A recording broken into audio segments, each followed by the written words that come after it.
All right, what's going on, guys? Nick Perugini coming back, talking today about the strength to sensory continuum.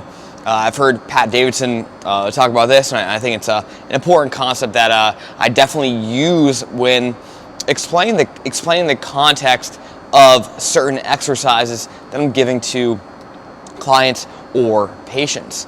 And on one end of the spectrum, we have this strength piece where it is a almost just do it type of activity. When we're going for a 5 rep max back squat, the last thing we're thinking about is all these minute details of my foot position or where my femur is or anything like that. At that point, it's just time to train. That is the one end of the strength continuum.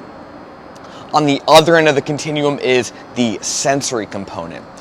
When we are learning a new skill, when we are learning how to organize our body in a certain way, when we're learning how to even isolate certain muscles, either for a bodybuilding style workout or a more positional breathing / mobility style workout, that's going to be more of a cognitive exercise or movement or skill where we are thinking about what we're doing, we are trying to feel and find certain things, and again, that's going to be more sensory based.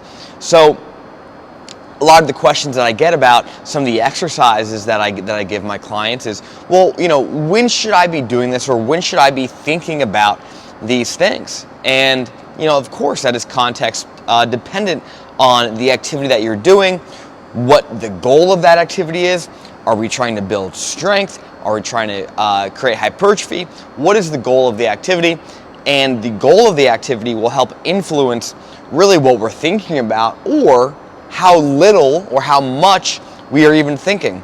So again, strength, sensory continuum, when we're learning how to maybe move our body a little bit differently, learning how to organize our segments a little bit differently, learning a new skill, hey, maybe that might be more cognitive or sensory driven.